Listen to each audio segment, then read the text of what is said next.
welcome to a brand new episode of the Jampack Report today for March the 13th of 2020.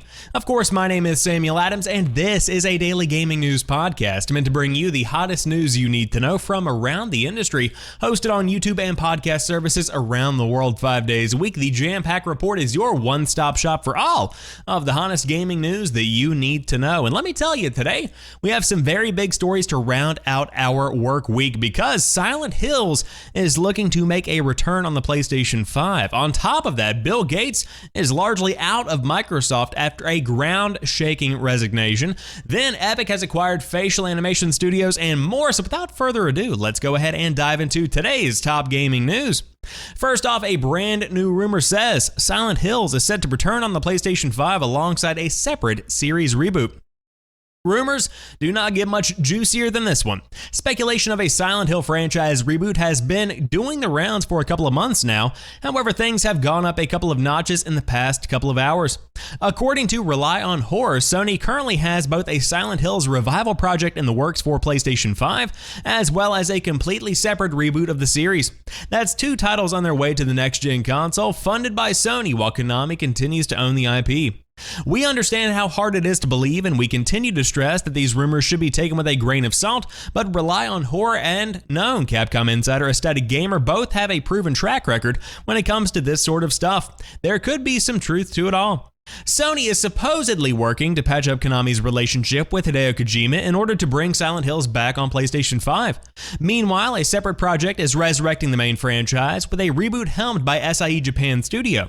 The game has been in development for about a year at the time of writing, with Keiichiro Toyama, Akira Yamaoka, and Mashiro Ito, I believe I mispronounced all of those, having some sort of involvement.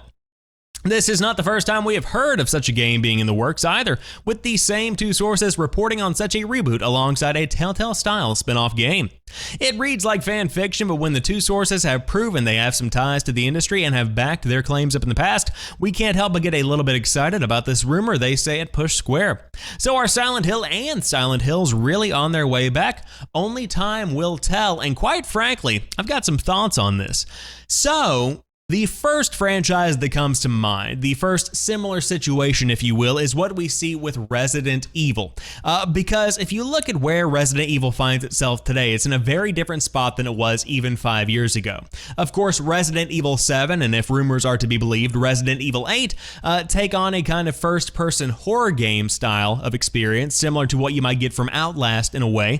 And then you have Resident Evil 2 Remake and Resident Evil 3 Remake, where that is largely a third-person shooter. Of course, there are plenty of horror elements as well, but they are two very different experiences, and it's doing wonders for the Resident Evil brand.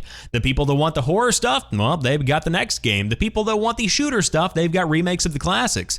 And so I think that it is completely and totally possible for the Silent Hill IP to do two different things with two different games and still be successful in both endeavors. Now, what's interesting is the suggestion that Hideo Kojima could be coming back. And I see this as a similar situation as to if you have a friend group that includes you and two other people. If those two other people start fighting, you're the common link, and so you can kind of patch things up and see if you can all still be friends again. That's kind of the situation that we have here between Sony, Hideo Kojima, and Konami, because of course Konami and Kojima not getting along at all after a very big fallout that pretty much kicked off the beginning of Kojima Productions. And so if they can patch that up, then Silent Hills is certainly wow, that's back on track. And of course, with even more experience under his belt, I have no doubt that game would continue to blow people out of the water. Of course, nothing is confirmed as of right now, all speculation, but Silent Hills looks to be making a comeback thanks to Sony, according to some brand new, relatively reliable rumors. However, moving on to a big breaking story that broke just a couple of minutes ago, Bill Gates has stepped down from Microsoft's board, focusing more on philanthropy going forward. Bill Gates, co-founder and former CEO of Microsoft, is stepping down from the board of the company. Gates previously served as CEO of Microsoft until 2008, when he stepped down from the position in order to spend more time on the Bill and Melinda Gates Foundation. Gates stepping down from the board is apparently due to similar motivations, with a press release announcing the news, citing a desire to, quote, dedicate more time to his philanthropic priorities. Gates will still serve as a technology advisor to current CEO Satya Nadella, a role he began in 2014 at Nadella's request when he stepped down from serving as chairman of Microsoft's board. Quote, it's been a tremendous honor and privilege to have worked with and learned from Bill over the years. Bill founded our company with a belief in the democratizing force of software and a passion to solve society's most pressing challenges, and Microsoft and the world are better for it, Nadella commented in a statement. The board has benefited from Bill's leadership and vision, and Microsoft will continue to benefit from Bill's ongoing technical passion and advice to drive our products and services forward. I am grateful for Bill's friendship and look forward to continuing to work alongside him to realize our mission to empower every person and every organization on the planet to achieve more.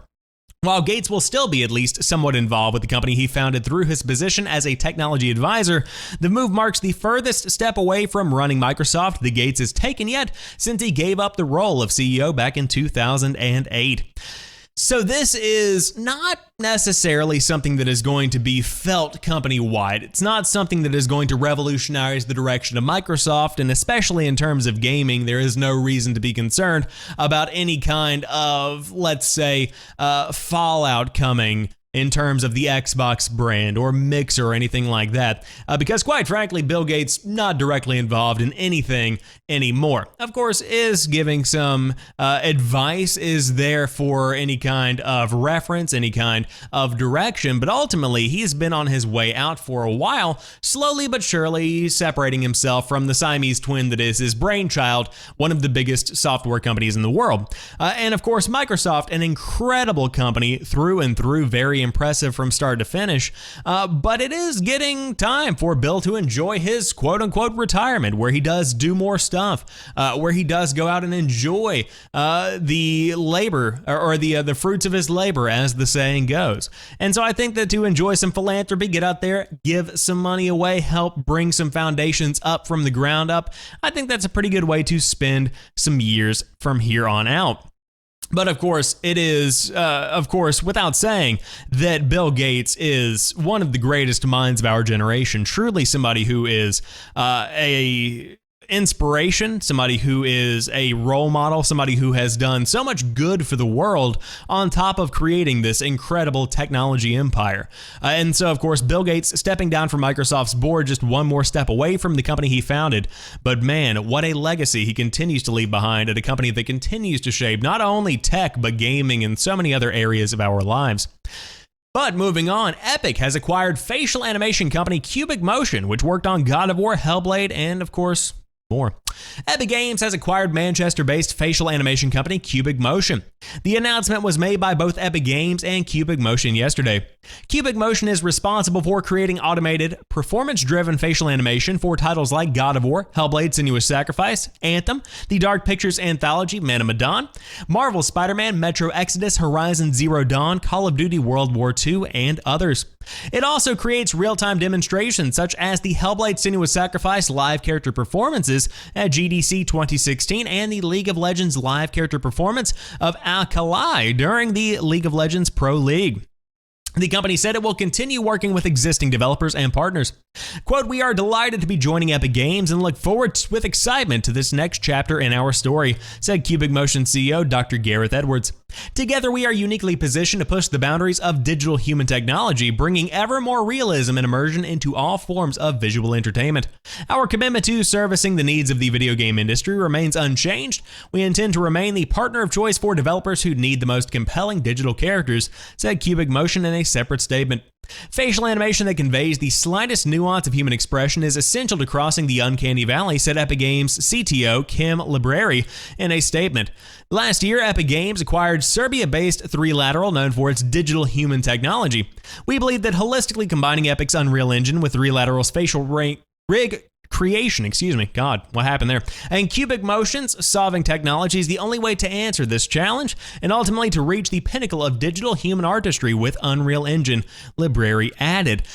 So, of course, the first thing that comes out of this is the pedigree of this company, because God of War is phenomenal. The facial animations are second to none. Even Spider-Man is something of a marvel in its own. And so no pun intended, Marvel Spider, I didn't even see that one coming. Nice, good job, Sam. But yeah, the facial animations in all of these games are phenomenal, and it really does blur the line between gaming and even cinema. And I think that as time goes on, you'll blur the line between gaming and real life. I think that there'll always be a differentiation. I think there's always going to be a defining line, but I think it can continually get blurrier and blurrier until you just have stuff that looks absolutely phenomenal, even better than we already have today. Now, I do want to make one thing very clear. A lot of people are going to jump to conclusions with this and say that, oh no, Epic is going to only use this technology for their games. Fortnite's just going to continue to look better and better, and nobody else is going to be able to reap the benefits. No, that's not what's happening here. Unreal Engine is a foundational part of so many games in today's gaming industry. The assets are used to build everything from small indies to mega corporation published games. It is something that Epic is familiar with when it comes to allowing other companies to use the tools they have curated. And that's not going to change going forward with this facial animation company. I think that it's just going to be something that gives Epic a little bit of money that they can then put back into their wallet, that they can then take out and put towards the projects that they are trying to promote, whether it be a brand new storefront or whether it be Fortnite 2 or whether it be some kind of entirely new experience. They just simply get money from having a fantastic company underneath their belt, and on top of that, they can take advantage of that company whenever they want. So kudos to them for making a very wise business decision. But Platinum has built a new engine specifically for the big action games it wants to make. There is going to be a new framework for future Platinum games, one that is more conducive to the exact types of experiences the studio loves making. Platinum now has a brand new engine that is tailor-made for over-the-top character animation games. Character action games. I have animation on the brain. Platinum detailed the new engine in a lengthy series of interviews. The studio's CTO, Wataru Omori, says the Platinum engine, a work-in-progress name, will, quote, help Platinum make bigger, more expressive games than ever before, while adding modern games demand a whole new level of quality, a greater variety and number of objects on screen, and a richer amount of expressive visual power. This is not uncharted territory for Platinum. The developer has been using its own proprietary in-house engine for years now. Platinum Engine is a refresh of sorts, while also emphasizing the features that make it easier for developers to create a game that Platinum specializes in. That's the exact reason the studio did not go with a third-party engine like Unreal or Unity.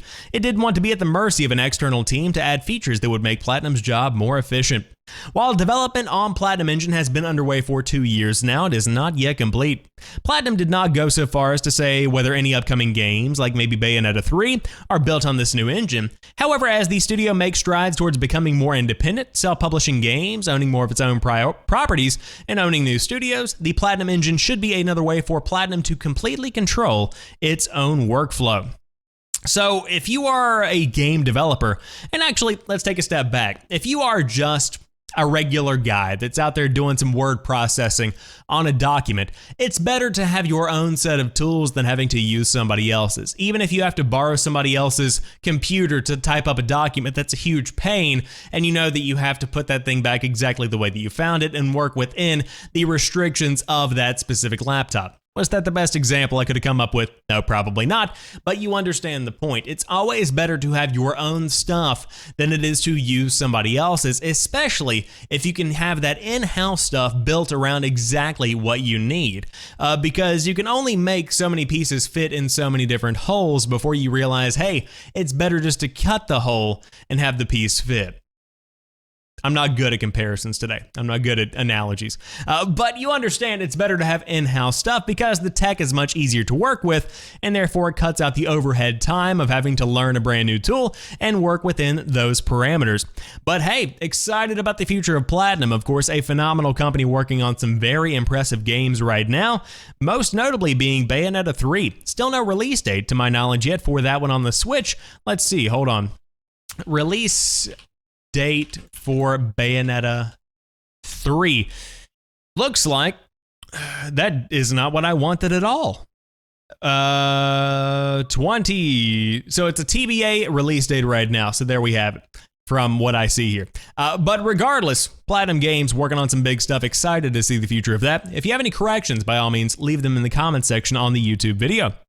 But Fast and Furious Crossroads release date has now an uncertain delay after Fast 9's delay. First revealed at last year's The Game Awards ceremony, the upcoming Fast and Furious Crossroads was meant to bring the beloved movie franchise to consoles and PC this May, specifically to coincide with the upcoming Fast 9. However, with the film's delay to April 2021, nearly a full year from its original release date due to growing worldwide concerns over the coronavirus, the future of Crossroads seems to be up in the air. In a statement to US gamer developer Codemasters has confirmed that the launch of Crossroads, which was originally aimed for May 27th, is now uncertain following the delay of Fast 9 from theaters this summer. The statement continued that, quote, a further announcement will be made in due course to confirm the release date of the game when that timeline has been established. With the widespreading impact of the coronavirus across the world and across numerous businesses, the entertainment industry specifically has been hit particularly hard with delays and cancellations of upcoming projects. Alongside other high-profile Hollywood releases that were aimed for the spring, such as No Time to Die, A Quiet Place Part 2, and Mulan, Fast 9 joined with them in being delayed to a later time, but ended up being pushed with a year-long delay in mind. At this time, No Time to Die is delayed until November, while A Quiet Place Part 2 and Mulan are delayed indefinitely. I want to say, just as a side note, A Quiet Place Part 2 I am crushed about. I was deeply looking forward to that. Given the Crossroads, while not directly tied narratively to Fast 9, was meant to debut alongside the film this May, it would make sense that the game's developers might opt to delay the game and its time, of course, closer to the film. So if you haven't heard about this game, it is not looking so great when it comes to the facial animations. Now, the racing itself very well could be great, but when it comes to the bones of the game, probably not that wonderful. Really looks kind of like one of those Deadeye games in a way. I'm not a big fan, needless to say, if you can't tell by now. But regardless, if you're a big fan of Vin Diesel in the world of Furious, Fast and even, then by all means you can dive in whenever the game comes out. I would say probably sometime around May of 2021, which by that time it could have been ported to the PlayStation 5 and the Xbox Series X, assuming those consoles aren't delayed, which again is my prediction as of right now. However, EA has suspended all esports live events to limit coronavirus risk. EA has announced that all competitive events tied to its games are, for the foreseeable future, suspended on account of the coronavirus. The suspension applies to all events that utilize EA's games, whether they're run by the company or a third-party organized event. Our priority is protecting our competitors, our employees, our partners' employees, and our communities, EA wrote in a blog post. As we continue to monitor the situation around the coronavirus and receive updated guidance from health officials around the world, we will use this time to determine next steps for moving forward with all of EA's competitive gaming live events and online broadcast. Among the events suspended are the Apex Legends Global Series, FIFA 20 Global Series, FIFA Online 4 Live, and Madden NFL 20 Championship Series. In another blog post, EA further described the additional steps the company is taking to curb the spread of the coronavirus, such as strongly recommending that all North American, European, and Australian employees work from home. We have also taken steps to ensure that the vendors and contractors that provide services on site at our facilities will continue to be paid even if they are not able to work from home in their roles, the company wrote. Despite these adjustments, EA does not foresee any major alterations to the roadmaps of any of its games as a service hits. And so, this is yet another chunk of stuff that's been added to the list of cancellations surrounding the coronavirus. And I wanted to update you guys because I know that some people look forward to this kind of thing and have this list of events on their calendar. Now, my question is, these are esports events, so why not just make them digital events where the competitors just compete from home? I guess maybe you risk having some kind of interception or some gerrymandering, if you will, for lack of a better term. You have some mysterious winnings going on. I'm trying to say that people might cheat. It's much harder to control an event whenever you don't have people all on the same network, using the same hardware, running the same game underneath the microscope of the on-stage audience. And so I think that's kind of the direction they're coming from with that. But ultimately, a lot of esports events are continuing on as planned, or alternatively, I have seen some that are being completed with nobody there in person watching, which is very awkward to begin with. But Finally, to round out today's show, a real-life NBA team is going to continue the suspended season inside of NBA 2K. A good feel-good story for today's quarantine news. Real-life NBA team Phoenix Suns will continue to play the current season that has been suspended due to the COVID-19 virus in the NBA 2K video game. In a post on Twitter, Phoenix Suns revealed that they plan to continue to play the Suns season games in the popular basketball video game, and fans can watch them live on Twitch. Saturday's game will be moved to tomorrow, says the tweet. Join us live on Twitch as we take on the Dallas Mavericks. The tweet does not make it clear who will be hosting the stream and if they will be playing against AI or online against the actual Mavericks. However, the Phoenix Suns' Devin Booker is a known Twitch streamer who was actually streaming Call of Duty Warzone at the moment he discovered the NBA season had been suspended, so it's possible he will be involved. NBA Commissioner Adam Silver placed the league on a minimum 30-day hiatus on February 12th, with the Suns playing their scheduled games for the rest of the season in NBA 2K. There will at least be some action for basketball fans, even if the results are technically meaningless for the season. I do want to say also, Adam Silver made this announcement on March the 12th, not February the 12th, as reported by IGN. Boom. Get your facts right. But for more on how COVID-19 is affecting the world, of course, IGN has the rundown. Alternatively, you could walk down the street and listen to somebody talk, or turn on the TV, or listen to the radio. Maybe you'll find a pair of squirrels eating a nut. They're probably talking about COVID-19. Now, with that being said, love this kind of innovation, especially from the Phoenix Suns marketing team, because we all know these are not going to be legitimate figures. This is not going to matter in the grand scheme of things. They aren't going to be counting these final figures by any stretch of the imagination. But it is very disappointing to see that the MLB season has been postponed, to see that the NCAA tournament has been completely and totally canceled. On top of that, you have the cancellation of the rest of the NBA season, or at least the suspension, if you will, and so many other seasons have been delayed or suspended. The XFL comes to mind. So ultimately, Barstool Sports is going to crumble, and all sports fans are going to have to find some kind of other pastime. And why not go ahead and just queue some people up in 2K and say, hey, it's going to be the guys from the Suns playing the guys from the Mavericks. Let's go. Again, that's not necessarily the case, but I would love to see a digitization of the world of NBA for at least a couple of weeks. I think that would be very neat. But I did want to let you guys know that was happening, and that rounds out today's episode of the Jampack Report. So if you enjoyed today's show, drop me a like down below. If you are watching on YouTube, or if you are on podcast services, leave me a kind review and let me know what you think about today's show.